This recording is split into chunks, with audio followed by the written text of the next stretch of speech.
And it's not a rare character or something new. And when I had my 40th birthday, I had my governor friends there, and I don't think it was such a big problem. So your 40th birthday was in like manner? Oh, more than that. Oh, it was more lavish than your 50th birthday? Yes, it was.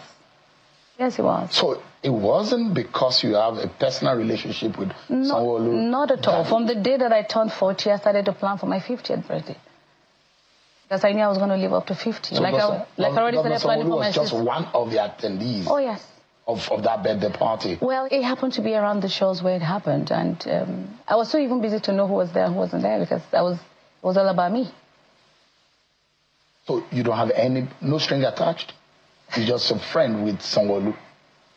Sure, I'm an entrepreneur. I'm a business owner. And I'm a business developer. Having to know those who would increase my portfolio becomes very important to me. So it's not about Governor Sanwo-Olu at all. So we're talking about if I know a governor of Lagos State, regardless if it's Sanwo-Olu or not, and another governor comes with my kind of business and my exposure, our paths would definitely cross. Because the reason why I'm asking this question is that there are a lot of links and there are a lot of people talking about this matter. And now that we have you right here in our studio, I'd like to ask you directly about those issues that have been raised. But one is of concern, and a lot of Nigerians are not really privy to, is who Aisha Achimogu is, what kind of business does she do?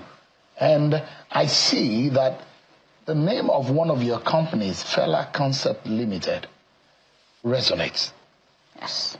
And looking through and preparing for this interview, I know that Fela's name came up in a deep sea port contract. Correct. As far back as when Goodluck Jonathan was in office. In 2012.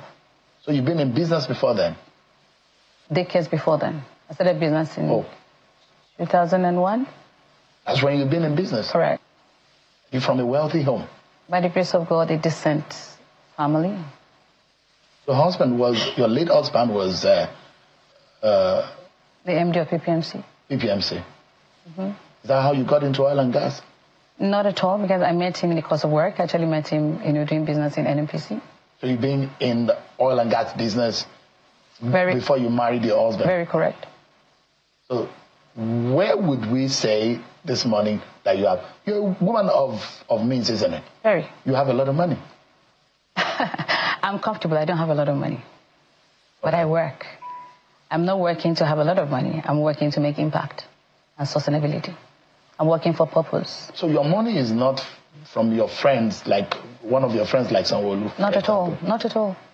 You've had money before you knew him? Very. You've been very rich? By the grace of God. So maybe that's the source of your $13 million that was being forfeited, right? Sure, where are we going back to the $13 million? Because that is the meat of the matter. Let's wait for the court process to finish. I'm sure the judiciary know exactly what to do. You were declared wanted. It felt like you were a fugitive to law. And then after some time, you came into the country and they said they were looking for you.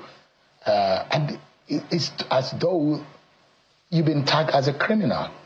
Unfortunately, to the little people, some people who genuinely have sympathy knows that I'm not a criminal.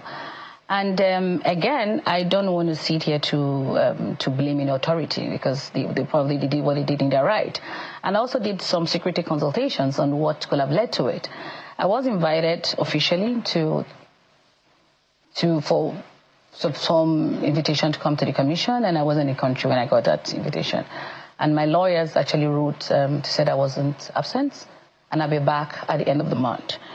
Let me not say to you how the commission was right, okay? Well, whatever, because I'd done extensive consultation in what they did.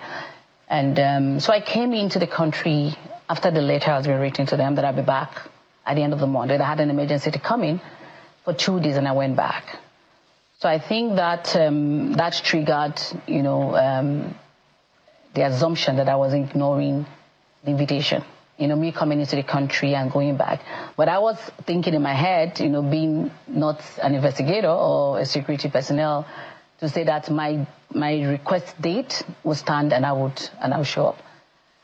So I want to say that's what brought all the drama, that I didn't turn up for the invitation. Because what the court, what the EFCC and the court says that the applicant failed to discharge the burden of proving legitimate ownership of the funds or counter the EFCC's position that the money was process of fraud. Who said? That's what the EFCC said, according to the what came out of the court.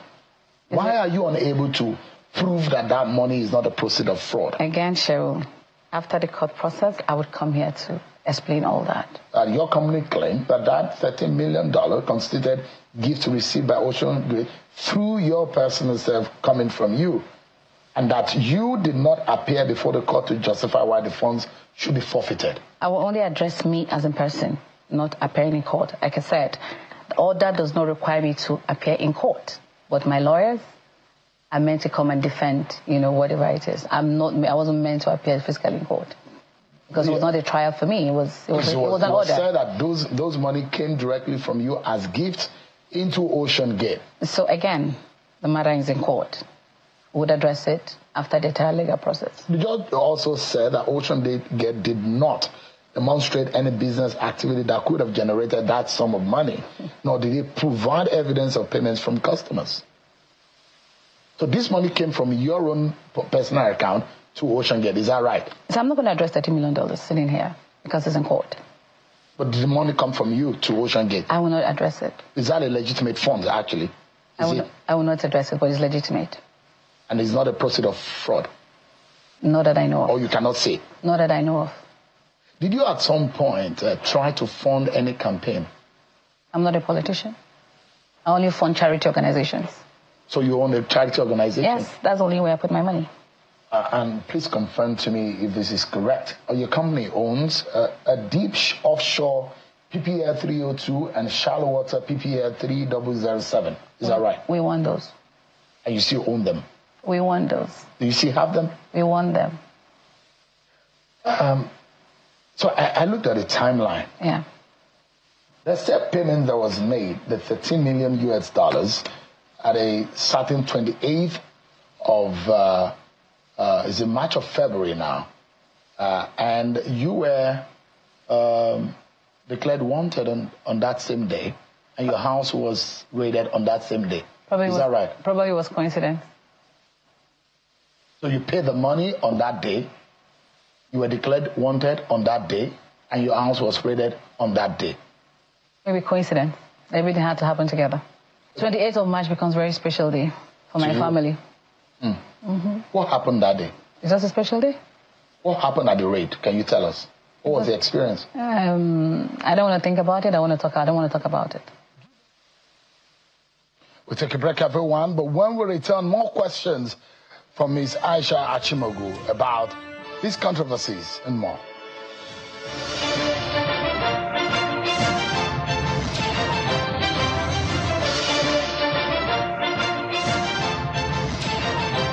This is a new understanding. Citizens play their part.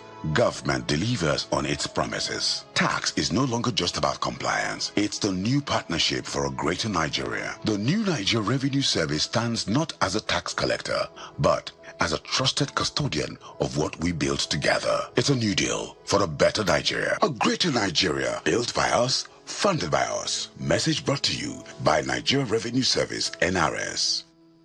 Malaria is gone. No more cold and pain. What is wrong with my husband? Ma, he was very sick in the office. This is the lab result.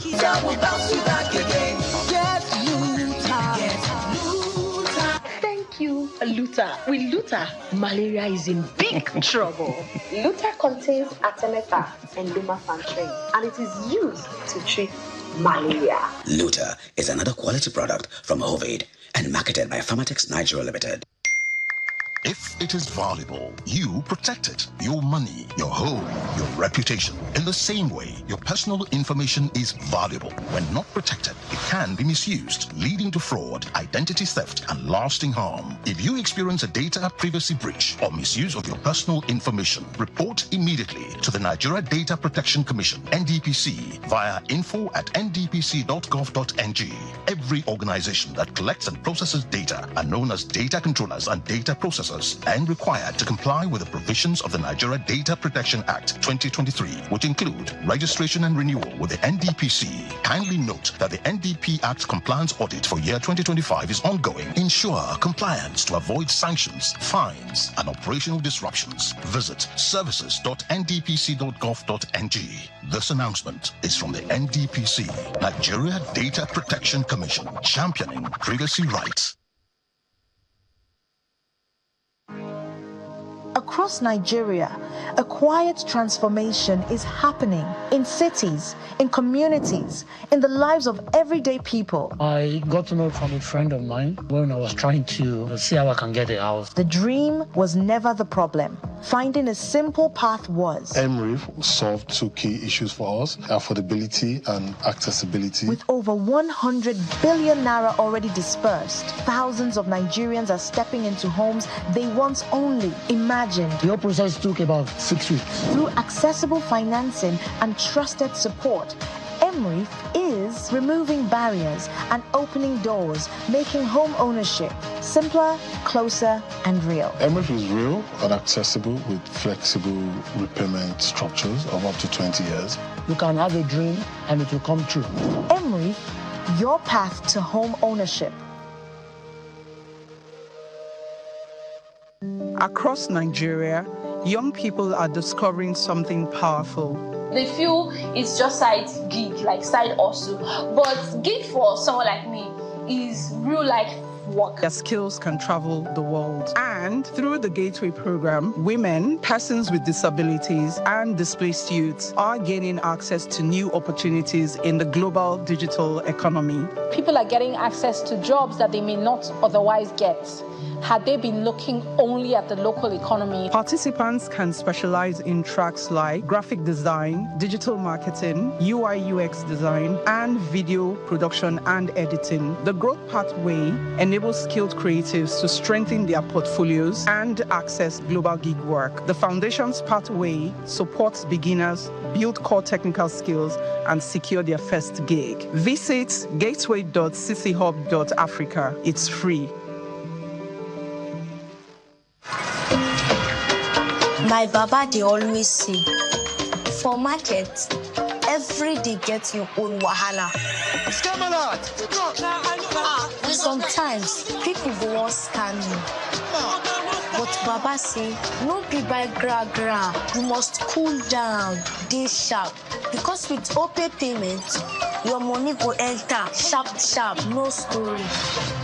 But inside market, anything fit happen. One day, we no see phone again. My baba remember OPay USSD lock, dial *955*131#. Baba press am, lock account.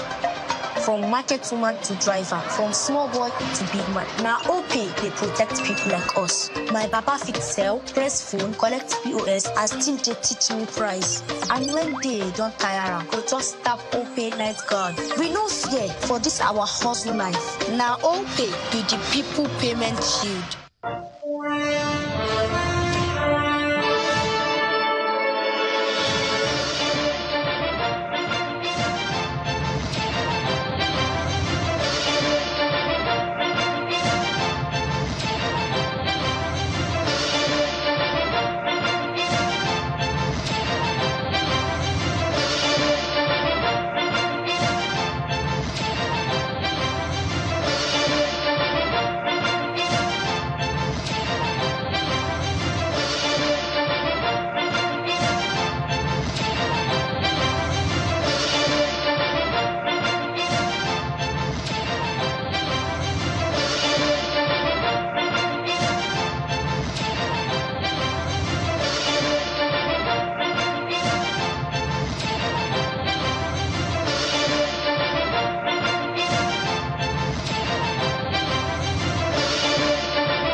Thanks so much, everyone, for staying with us. Dr. Aisha Achimogu has been speaking with us on a lot of issues relating to how his name is being in the public domain, is being declared wanted, and the issues relating to our businesses and some of the controversies. Thanks so much indeed for your time tonight. Thank you very much.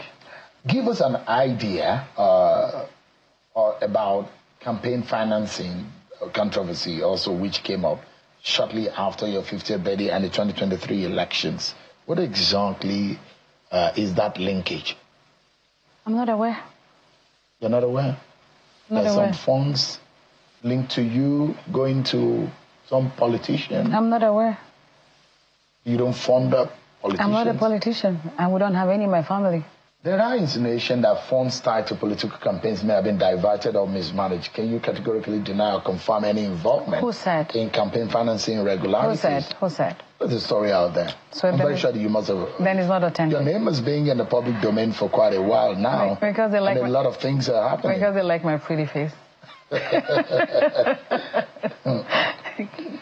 At the time you were under public scrutiny, you held a high-profile 50th birthday celebration. Do you understand why many Nigerians say that as a tone deaf or even provocative? My background has not allowed me not to be insensitive, to needs. It's my background that led me to focusing my life on charity. So some genuine Nigerians felt we're hungry. Why are you celebrating? Why are you lavishing? Why are you a spend freak, and all that? And again, it's probably out of what they don't know. Let me give a little background of my personality. So you know how there are people who, they say they're born special? So half of the things that I do in life, I really don't have to pay for it because I've invested in human capital. I've invested in relationships, okay? So if I said I want to go to the moon to spend a weekend, it's just a phone call away from somebody who said, Aisha, because you've been there for me, I'll get you to the moon. So like I said, I planned my 50th birthday for 10 years. And that's a lot of time to plan birthday. So what looked like it was lavish to some people who didn't know what was happened there, just clips of, a few things. I wasn't wasteful and I wasn't trying to show off. It was a private moment for me. Your 40th birthday was elaborate. Super elaborate. And I've always 50th birthday was as close to... My 30th birthday was the same. My 20th was like that. So anybody who knows me from childhood knows that, I love myself to the point where I celebrate myself. There's so many reasons to celebrate, yourself. How was that celebration funded? And can you assure the public that no funds under investigation were used for that? Not at all, not at all. How was it funded? It becomes unfair to people who had saved their money and took themselves on vacation, and you want me to take the credit of doing that. That's not fair. So there were no school children or people from the streets. If I ask you now to prove your source of earnings, your source of wealth, how would you describe it? Or what would you say? Very consistent and genuine. What would you say you do for a living? I work. What kind of work? I work. What business interests do you have? I have business interests in every area. So like what? I own 11 companies. Okay. That cut across every sector. Okay. I'm into engineering. I do maritime services. I have an IT-based company. We have an ISP running in Nigeria. I have a security outfit. I have an oil and gas company. I have a procurement company. I have a training institute. I also have friends that I do bilateral, relationship brokering, and I just work, and I love to work. I like to create environment, to create employment and to be of impact to myself and leave a legacy for my generation. So you broker deals? Not deals. I don't do deals. I do transactions. They're two different things. I don't do deals. What do you mean by that? Well, so transactions are things that genuinely I can see the end from. I don't do quick money, so it's. So that's one of the source of income. Well, that's by the side, So I'm a consultant by, so, and I do that for. So if any money is found outside, the money is found through your businesses, it could be from that source. Yes, I'm a consultant. And And you are paid heavily for such? Yes. Given an idea, because I said I was trailing and preparing for this interview, and I saw your company, Felac. Yes. That company was involved in a PP arrangement for a deep sea port. Yes. What was that about? We came into the country with my partners, one of the biggest port development companies in the world. It's called the MTBS in Netherlands. And we wanted to do something different. We started looking for a brand-free project where we can key in our technologies and new beginnings. And we dabbled into the then Ibaka Deep Sea Port.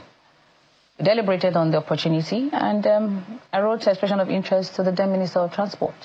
So we're interested in congesting the ports, and our interest in Akwa Ibom, and we're given opportunity. And was convinced that this company knows what they want to do in Nigeria, and we carried on. You know, we did it well. We projected it around the globe, and I would say here the majority of my exposure and friendship that I've made around was the course of that project. It was a project that had attraction that could have, you know, put this country in where we need to do. So you've been on this trajectory of doing business. Not just business, great ones. Great ones with track records. So you are not made by any man? No man can make me. I'm not an object. So all of these controversies around you, what regrets do you have? Do I have regrets? No, I don't have regrets. A big lesson for you? Not a lesson, knowledge. What knowledge is that? Not to look at things on the surface, you know, and...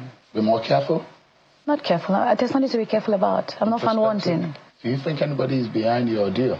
Nobody can be behind any deal, because God is the one that's promoting me. And He's assured me of many things that are yet to come.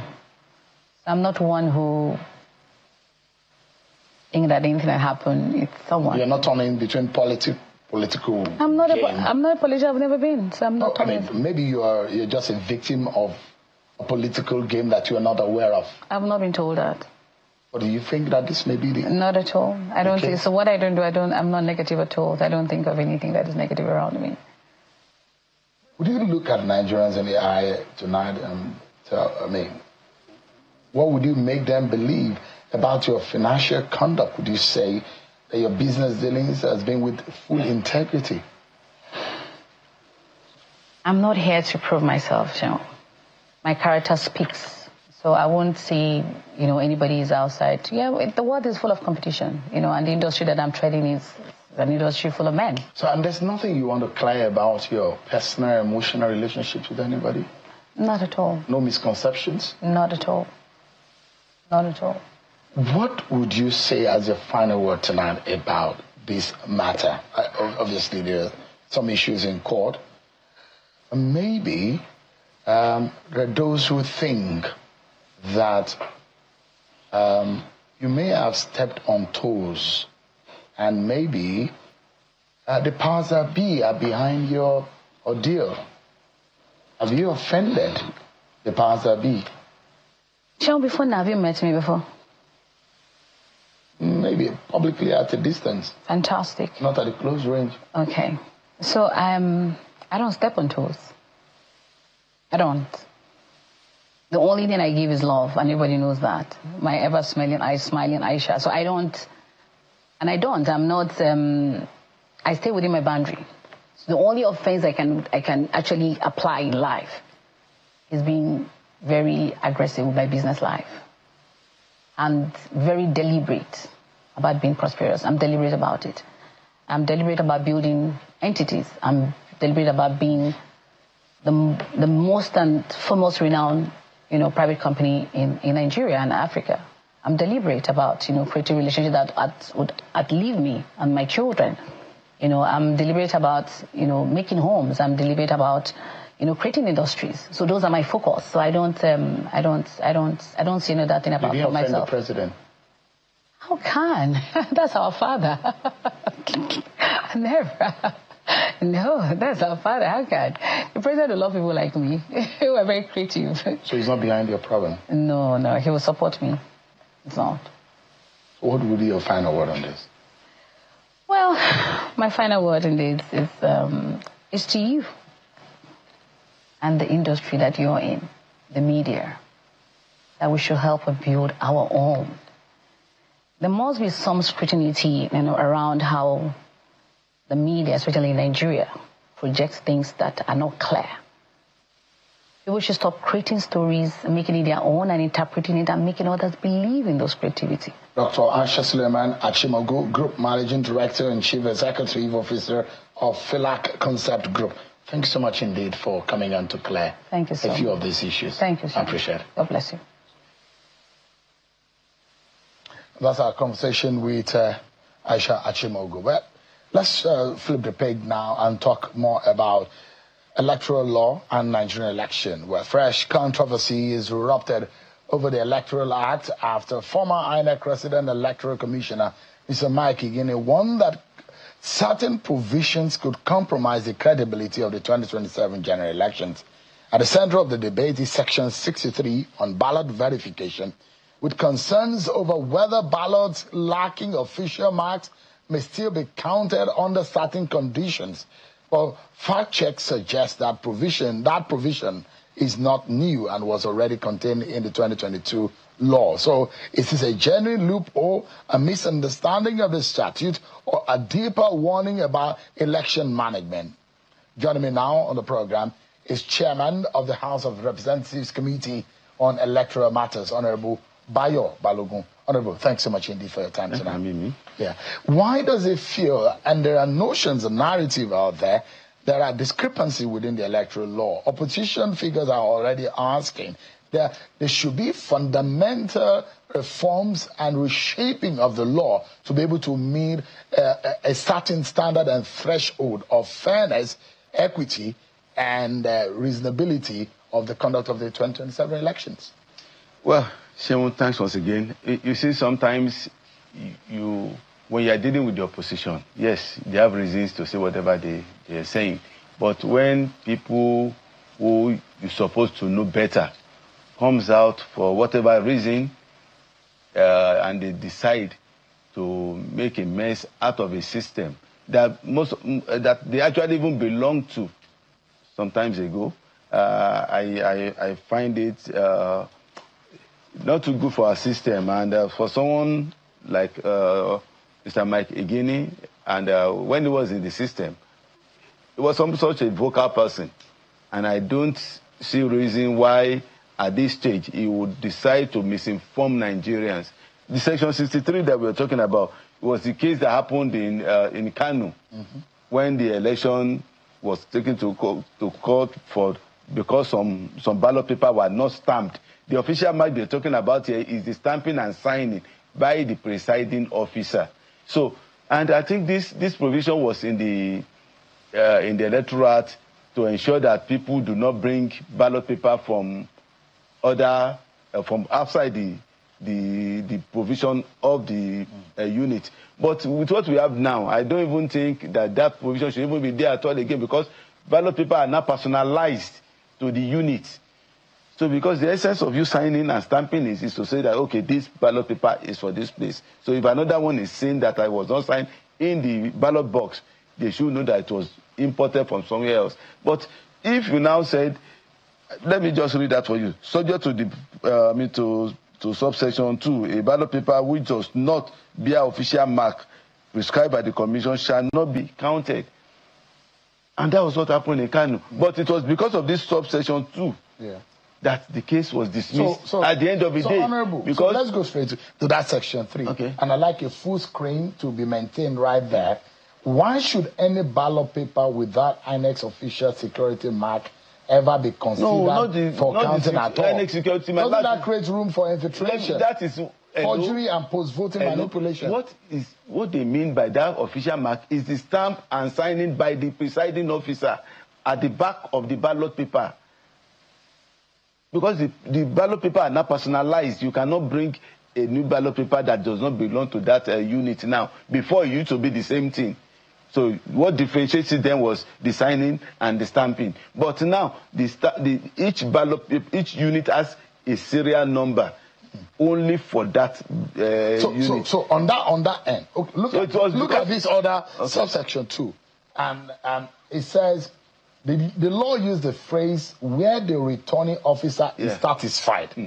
What exactly does satisfied mean in legal and operational terms? Isn't that subjective language too risky for an election environment already battling trust when a ballot paper is personalized to a unit in the booklet, you have maybe A1, 2, 3 as a unit code before you start having 1, 2, 3, 4, 5. So if I come and because I have not stamped, and I saw that, oh, this ballot paper are from the same booklet, it's part of the same booklet that you removed, probably for in terms whether it was an error on your part or probably where they were stamping some. You know what some of them do? They pre-stamp some of them down. Maybe you are stamping, maybe you could have mixed 1 or 2 in the process. So because if you see further that the total number of ballot paper is the same thing as the one removed from the booklet. So if these are the things the returning officer will check, and for no reason you know that yes, this is actually from this ballot booklet. So once you are convinced and everybody could see, are you now, because the presiding officer did not stamp it, now reject? And that's why Kano election was actually upturned. So, Honorable, someone like Mr. Mike Igini, who spent about 10 years in INEC, it came out and he said that Nigeria's 2027 election... And it's the same law that they used during his own election. So there's no difference it was in 2022 and 2026? No, it's now, because his claims, his warning, and he says that there could be compromise, the election could be compromised because of some of the loopholes in the electoral law. As the chairman of the committee overseeing electoral matters, Honorable, do you agree that the law now contains some dangerous ambiguities, or is this political alarmism? You see, the issue is that you have to tell me which one. This is one that we are talking about. You said, Section 103, Section 83, these are sections that have been highlighted. If this subsection 2 was not there, that means the governor of Kano State would have been removed.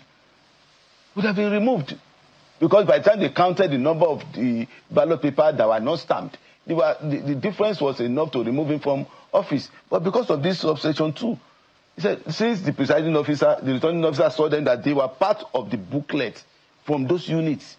So that's why he was able to escape at the Supreme Court. So these are not new provisions. The provisions that were used during the last election were not done in 2026. They were the 2022 provision. It was there in the 2022. That's why he was able to escape the judgment. So now let's look at 77 too, where they're talking about registration of having the NIN number. Why can we, for God's sake, be saying that not having a NIN number in your registration should be removed?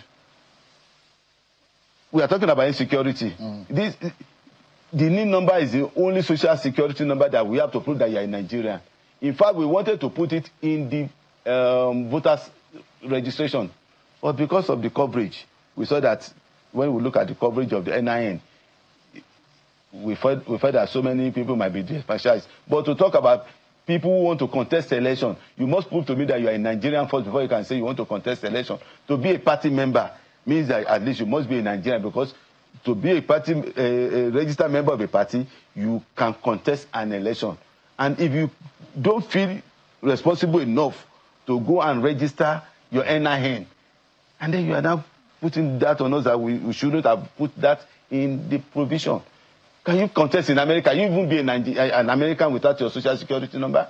It's only in Nigeria we want government to plan everything, but we are not even ready to do the slightest duty for the country. So these are some of these issues. Honorable, are you saying that these provisions that are created or added to the law have been there, not added? No. There are new provisions that are added to 2026 electoral law. The one that is removing the mode of primaries, there were two. They added one in 2022 from 2015.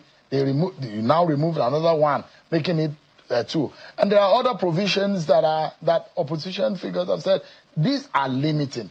These are made to help the ruling party and make the opposition party. Take for example, the records and the timing and the timelines of election. There are those who say these are limiting. For example, you ask them to go and front load and put a digital record of their, when you had already had this information and your party has started these processes. Okay. And they don't say, I was here your program with the chairman of IPAC, Alhaji Yusuf Dantale, and he actually told you on that day that yes, we've been discussing on this issue. From the time that we started this amendment, we have carried all political parties along. Even on the floor of the House, we have all political parties, all major political parties represented. So there is nobody that will say this law is coming probably at the tail end. We are all aware of this. We all did this together. They were aware.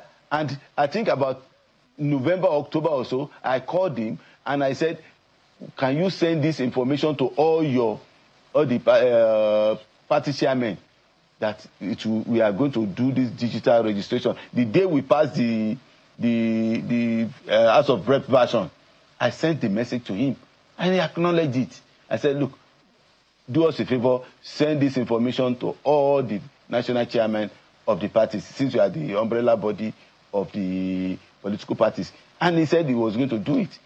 And they were all aware. They were in most of the parties. In fact, this provision was made by them because most of them were complaining about people leaving their parties after primaries to go and join another party if they lose out in an election, in a party primaries. It was a provision made by the political parties. Honorable, give me a moment. There are some issues I'd like you to touch on, but it's going to be after this break. Join us again, everyone. Wake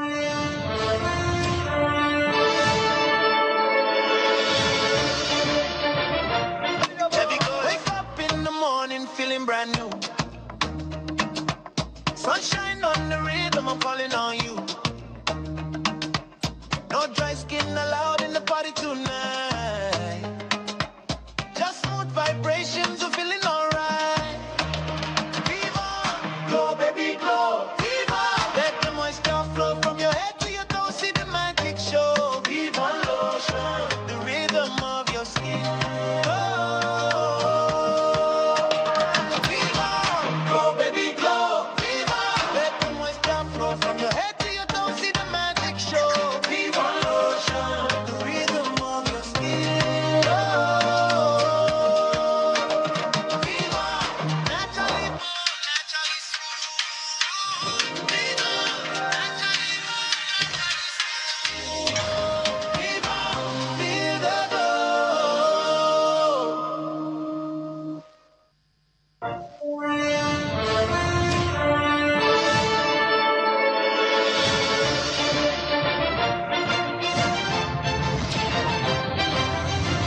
Thanks so much, everyone. Our closing moment now with Honorable Bayo Balogun. Honorable, if credible voices are now raising red flags 2 years before 2027, a year before 2027 election, will your committee immediately begin some kind of amendment hearings that those who say we cannot go into the election with this law in the manner in which some of these these laws are being crafted? Will the country now wait until another disputed election cycle is upon us before you make amends? You see, we made these amendments based on majority position during our public hearing. But some people are saying there are still errors in it, and we should not go into the election with these errors. You see, if someone says that, okay, for example, when they are saying the INEC should extend the dates for primaries, and they know it's in the electoral that primaries must be completed. I mean, the list of candidates must be submitted to INEC 180 days. 180 days to the general election. These are some of these provisions that you know that you cannot flout. So if you are going to extend something that is going to affect the law, are you now actually making solid recommendation? So we must look at what they are recommending vis-a-vis the law that we have. And within those 180 days, there are a lot of activities. It's not that those days are just there. There are a lot of activities, preparation of ballot paper. You have the time you need to spend in court for litigation and all the rest. So even those times are so even tight as we speak. But one major issue is that if one political party is complaining and is shouting, it does not mean that you must concede to bullying. As far as the country is concerned, conceding to being or being fair and providing? No, it's one political party that is now saying that they want this. It's what's their name? ADC. And you don't think that that's genuine enough? No, you see, you go and tell your members in the National Assembly. Mike, give me also warning and say, look, there are provisions and there are... Have we not shown what he just complained about? That That was the bill. I mean, that was the act that was used when he was there. They made it. That was not part of the committee at that period. Let's go to section 138. Grounds for petition. For petition. Honorable, I like that section to be put on the screen. This is another issue that those who are looking and scrutinizing and say, look, there needs to be some rejigging of this portion such that it can meet a minimum standard of reasonability. See, do you have the 2022 ad? It is in 134. It's in 134 in the 2022. Okay. Yeah, because the issue that was removed is just one Go ahead. That was in 134 in the old law, yes, right? In the old law. Yeah, go ahead. Yeah. Which says a person whose election is questioned was at the time of the election not qualified to contest the election. It's like qualification. So it now went further under subsection 2 with respect to subsection 1A. A person is deemed to be qualified for an elective office, and his election shall not be questioned on grounds of qualification if, with respect to the particular election in question, he meets the applicable requirements of section 65, 106, 131, and 177 of the Constitution. So what we now had? There's an adjustment now. 134 is now 138. Now 138 in the Electoral Act 2026. Yes. So what now happened? What we now removed? We removed that one. 134 1A that talks about qualification. You see, because it's still subject to the provision of the Constitution. So if we now say we now list the Constitution as done before, that means if any part of the Constitution changes, we might need to come back and be changing it in the electoral. That's okay. Since we are still subject to the Constitution, let's leave everything to the Constitution. So qualification is now based on what is written in the Constitution. All right.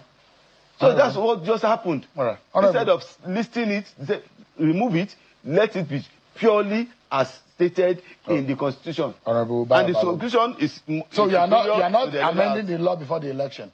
No, if there's reasonable ground, it's going to be... You see, none of them have actually brought, this is what I want. They are just saying it's not good enough. All right. Let them bring a position and we'll debate it on the floor of the House. Honorable Bayo Balogun is the chair of the Electoral Matters Committee in the House. Many thanks, Honorable. Thank you for having me. Many thanks for watching, everyone. I'm Sean Wakimale. God bless Nigeria.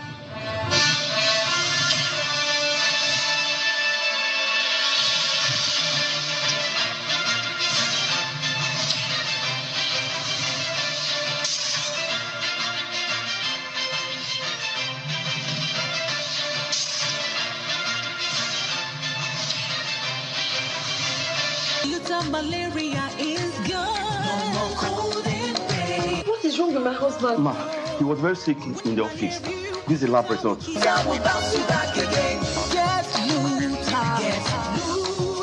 Thank you, Luther. With Luther, malaria is in big trouble. Luther contains artemether and lumefantrine, and it is used to treat malaria. Luther is another quality product from Hovid and marketed by Pharmatex Nigeria Limited.